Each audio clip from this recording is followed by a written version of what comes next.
चंडीगढ़ में पत्रकारों से बातचीत करते हुए विधानसभा स्पीकर ज्ञानचंद गुप्ता ने बताया कि बढ़ते कोरोना को लेकर लोकसभा अध्यक्ष के साथ हुई बैठक में कोरोना से लड़ने एवं आम लोगों की मदद के लिए आगे आकर कार्य करने के लिए कहा गया।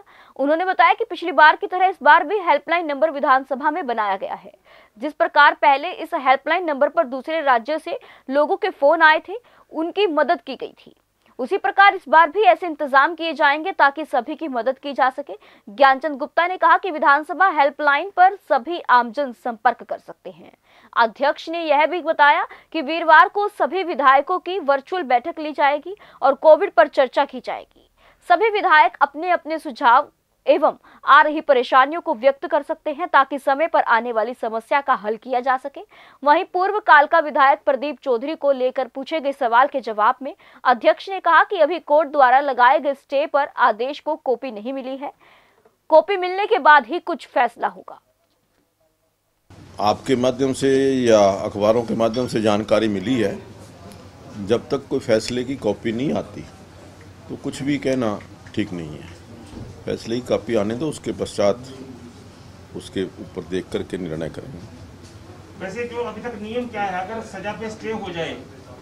ये देखने के बाद ही पता लगेगा। अलग अलग तरह की सजा होती है, कौन कहाँ किस चीज़ की स्टे मिली है, कन्विक्शन की स्टे मिली है, केस की स्टे मिली है, क्या है, वो देख करके पता लगेगा।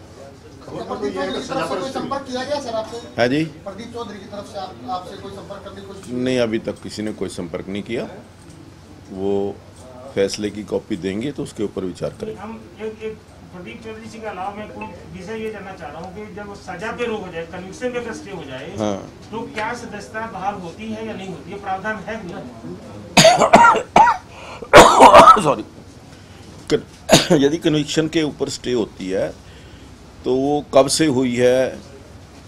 जिस दिन सजा हुई थी, इनिशियल जो निचली कोर्ट के अंदर सजा हुई थी उससे स्टे हुई है, या सेशन कोर्ट की जो सजा है उससे स्टे हुई? ये सारा एक बार जब तक वहाँ की जजमेंट की कॉपी नहीं आ जाती तो कुछ भी कहना ठीक नहीं है।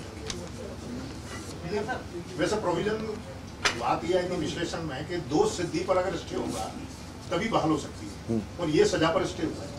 आपका ये प्रोविजन क्या कहता है? देखिए, दोष सिद्धि वाला मामला तो सेशन कोर्ट के अंदर चल रहा है, वो तो अभी मामला ख़त्म नहीं हुआ, मामला तो अभी चल रहा है। ये तो सज़ा के ऊपर उन्होंने अपील की थी कोर्ट के अंदर। अब कोर्ट ने क्या आदेश किया है, जब तक उसकी जानकारी नहीं मिलती तब तक कोई कुछ भी कहना ठीक नहीं है। सर, हम जानना ही चाह रहे हैं, जो जिस दिन ये सजा सुनने के बाद आपका फैसला आया था, उस दिन मैंने सवाल पूछा था कि अगर इस सजा पे रोक हाई कोर्ट या उच्चतर कोर्ट ने लगा दी तो क्या ये सदस्यता बहाल होगी? तो आपने उस दिन ये कहा था कहाँ से ये सदस्यता बहाल होगी? देखिए, मैं कह रहा हूँ कि अभी कोर्ट का क्या फैसला है, जब तक फैसले की जानकारी नहीं है तो कुछ भी मेरा कहना ठीक नहीं है। सर, आज आप भाजपा अध्यक्ष से मिलने आए थे, कोई विशेष कार्य या जो कोरोना चल रहा है उस पर कोई चर्चा हुई हो या? देखिए, कोरोना को लेकर के पूरा देश चिंतित है, हमारे देश के प्रधानमंत्री चिंतित है, हमारी पार्टी चिंतित है।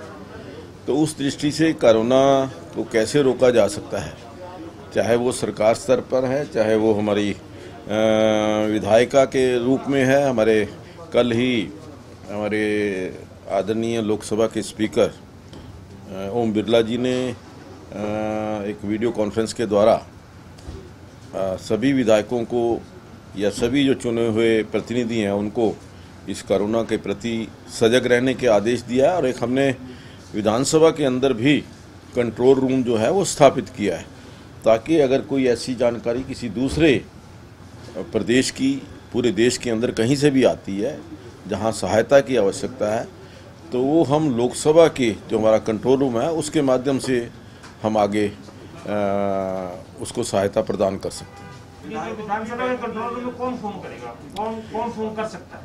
देखिए, हमें पिछली बार जब हमने ये सेटअप किया था, बहुत सारे दूसरे प्रदेशों से, चाहे बिहार से, उत्तर प्रदेश से या बंगाल से, ऐसे कुछ फ़ोन आए कि जिनके लोग यहाँ पर फंसे हुए थे या जिनको सहायता की आवश्यकता थी।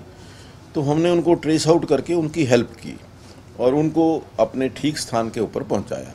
तो इस प्रकार से कहीं भी कोई हेल्प की ज़रूरत होती है, कहीं फाइनेंशियल एड की ज़रूरत होती है। पिछली बार एक दो बार ऐसे भी फ़ोन भी आए कि यहाँ पिंजौर के अंदर कुछ लोग जो थे बंगाल के, वो लोग ऐसे थे कि उनको पैसे की ज़रूरत थी, तो हमने उनकी फाइनेंशियल हेल्प की और उनके खाने पीने का भी जो इंतज़ाम था वो किया।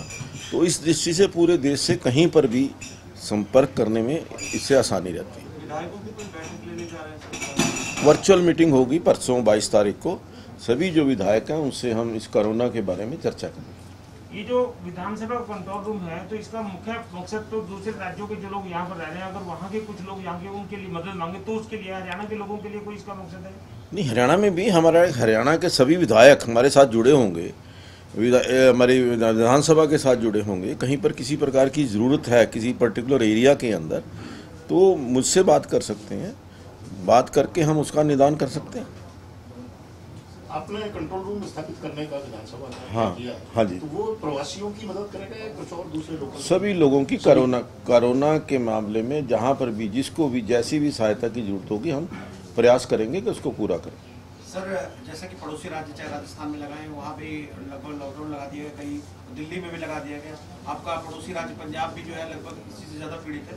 तो इस बारे में हरियाणा क्या सोच रहा है? क्योंकि उधर के लोग इधर भी तो आपस में टक्कर होते हैं, लोग आते जाते रहते हैं, और शायद पंजाब ने भी रिक्वेस्ट की है कि पंचकुला को सोचना चाहिए।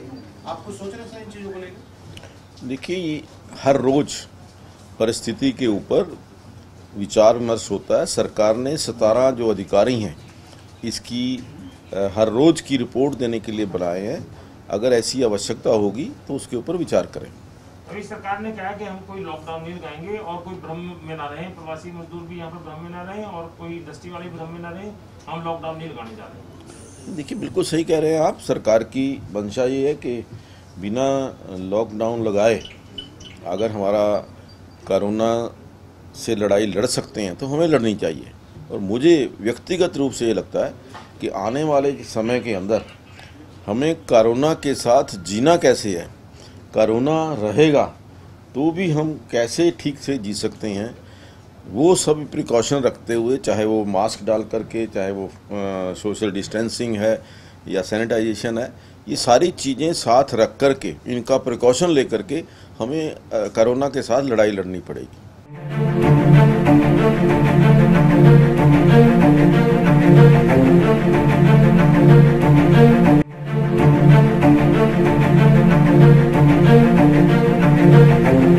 ऐसा अवसर फिर नहीं मिलेगा। अब हरियाणा सरकार की दीनदयाल आवास योजना के अंतर्गत सेक्टर 1 तरावड़ी में 135 और 142 गज के प्लॉट्स मात्र 21,000 रुपए देकर बुक करवाएं। क्रेडिट सोसाइटी, सड़क, sewerage, street light, park, community centre, तुरंत रजिस्ट्री और पोसेशन भी। कॉल 9466034000।